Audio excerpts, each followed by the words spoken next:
Hi friend, this is अंकित। आपका हार्दिक स्वागत करता है अपने यूट्यूब चैनल मैथ्स लवर अंकित पर। तो आज की इस वीडियो में हम एक बहुत ही इंपॉर्टेंट मेथड जानने वाले हैं। किसका? इंटीग्रेशन का। That is integration by substitution. इसमें हम क्या करते हैं, कैसे करते हैं, ये सब हम देखेंगे इस एग्जाम्पल की हेल्प से। तो जैसा कि आप लोगों को पता है कि इसका इंटीग्रेशन हमको नहीं मालूम। हमको इंटीग्रेशन, देखो हमसे क्या पूछा है, पहले ये देखो, हमसे पूछा है integration of sine m x d x. अब मुझे इसका इंटीग्रेशन करना है, पर हमें इंटीग्रेशन साइन एम एक्स का नहीं पता रहता। हमें इंटीग्रेशन किसका पता रहता है? हमें इंटीग्रेशन पता रहता है साइन एक्स का। किसको पता है? साइन एक्स का इंटीग्रेशन क्या होता है? माइनस के कॉस एक्स प्लस सी। हमको साइन एम एक्स का इंटीग्रेशन नहीं पता रहता, हमें इंटीग्रेशन पता रहता है किसका? साइन एक्स का।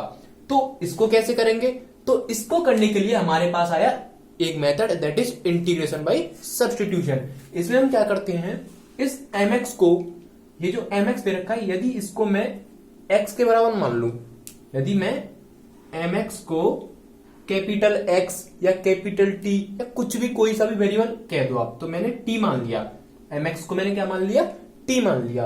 अब यदि मैं यहां पर एम एक्स की जगह पे टी रखता हूं तो मुझे क्या मिलेगा? Sine t. मुझे क्या मिल जाएगा? Sine t. अब साइन टी का इंटीग्रेशन मुझे पता है, दैट इज माइनस के कॉस टी।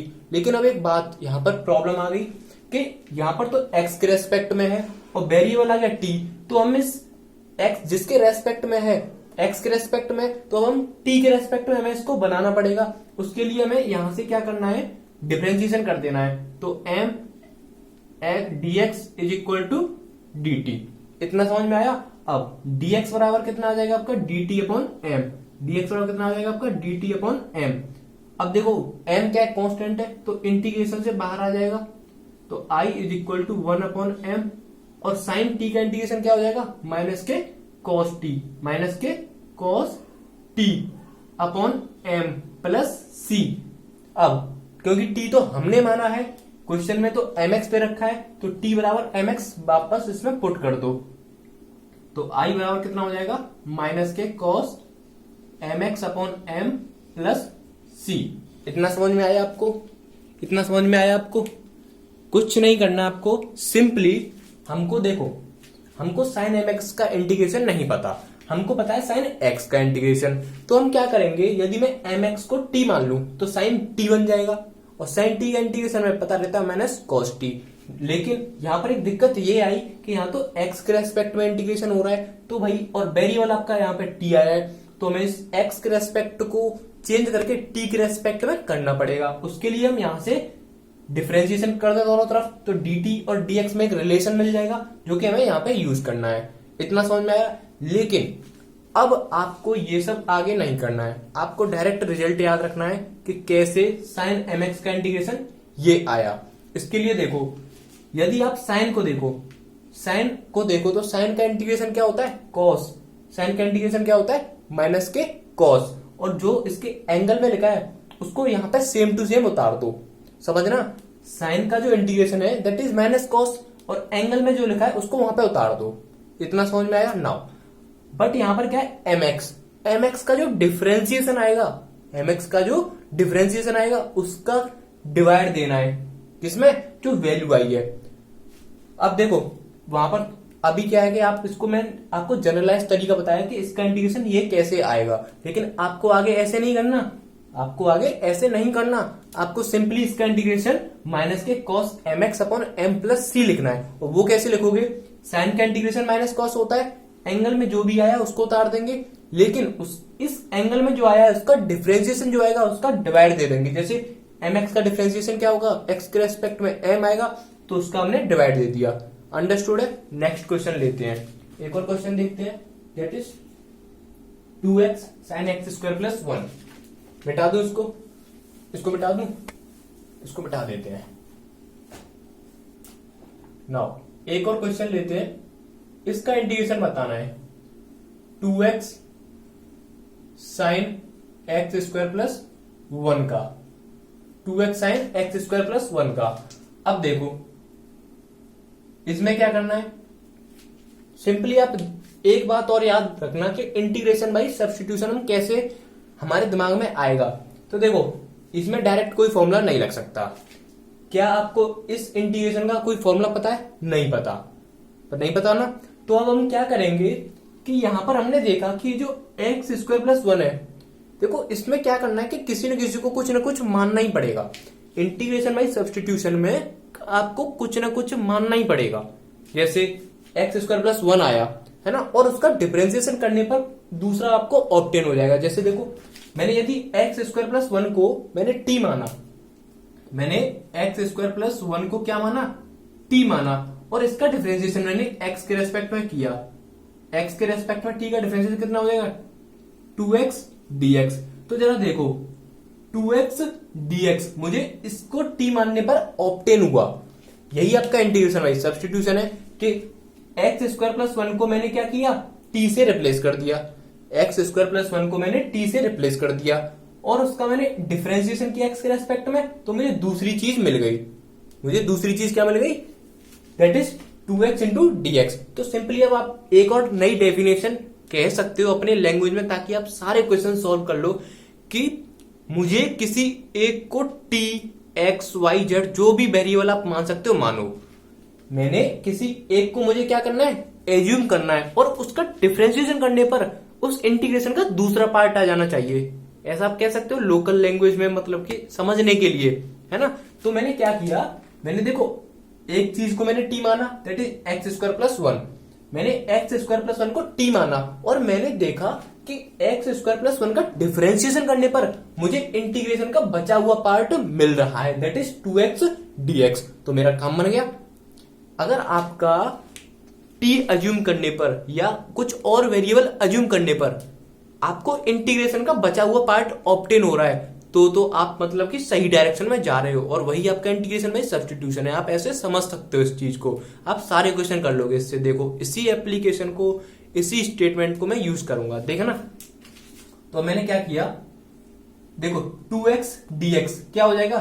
dt, और साइन एक्स स्क्वायर प्लस 1 की जगह पे मैं क्या रख लूंगा? साइन t, और इधर dt कितना हो जाएगा? सॉरी dx कितना हो जाएगा?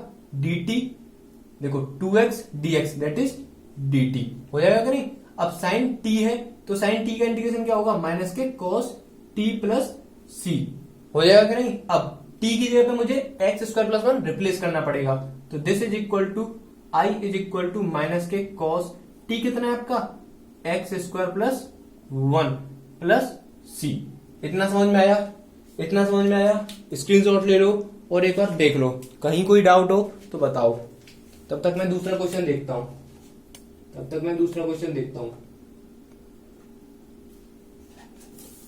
नेक्स्ट क्वेश्चन क्या है आपका भाई? नेक्स्ट क्वेश्चन क्या है? इतना समझ में आया भाई? बोलो, समझ में आया? कुछ नहीं करना। मैंने क्या बोला था? एक को कुछ मानेंगे। इंटीग्रेशन बाई सब्स्टिट्यूशन में क्या करते हैं? इंटीग्रेशन में एक्स स्क्वायर प्लस 1 को हमने क्या माना? टी माना। हमने देखा कि उसका डिफरेंशिएशन करने पर हमें बचा हुआ पार्ट मिल गया, मतलब हम सही जा रहे हैं, और इसको हम ऐसे ही कंटिन्यू करेंगे, एट लास्ट आपका आंसर आ जाएगा। बस आपको याद रखना है, जो आपने एज्यूम किया है वो आंसर में नहीं आना चाहिए। उसकी जगह पे टी आपने एज्यूम किया था, तो टी पर मत छोड़ देना क्वेश्चन को, वरना गलत कर देंगे आपका, है ना। तो टी की जगह पे एक्स स्क्वायर प्लस 1 आपको वापस रिटेन करना पड़ेगा, वापस उसकी वैल्यू आपको एक्स स्क्वायर प्लस 1 रखनी पड़ेगी। तो नेक्स्ट क्वेश्चन और देखते हैं, समझ में आ रहा है? नेक्स्ट क्वेश्चन और देखते हैं। क्वेश्चन क्या है आपका? 10 to the power 4 under root x, 10 to the power 4 integration is equal to 10 to the power 4 under root x sec square under root x, sec square under root x upon under root x dx। This is your next question. इसको समझो। कुछ दिमाग में आ रहा है कि भाई किसको t मानू मैं, कि ताकि उसका डिफरेंशिएशन करने पर बचा हुआ पार्ट मिल जाए। किसको t मानू? जरा सोचो और सोचो, दिमाग पर जोर दो कि किसको t मानू ताकि इस इंटीग्रेशन का उसको डिफरेंशिएशन करने पर उसका बचा हुआ पार्ट मिल जाए।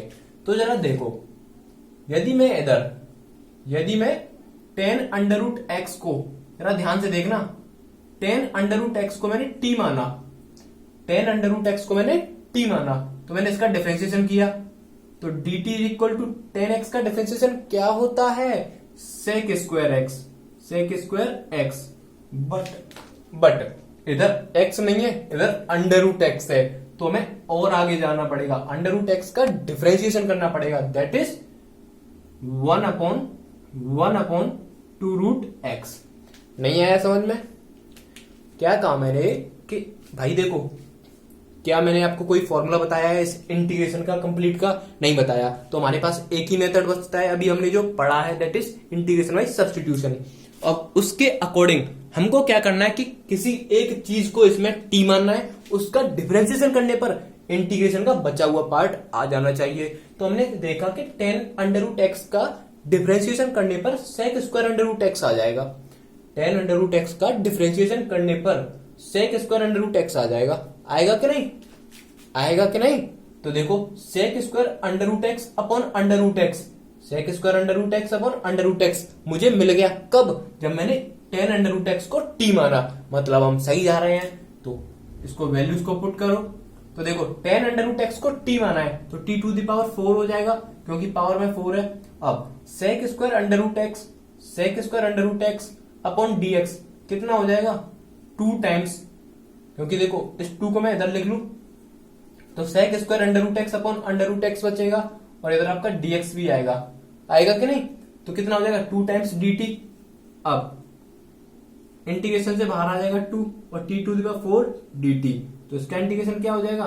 i is equal to 2 times t to the power 5 upon 5 plus c, और आपका इधर i is equal to 2 times t की वैल्यू कितनी थी? 10 अंडर रूट x, तो 10 अंडर रूट x की पावर 5 अपॉन 5 प्लस c।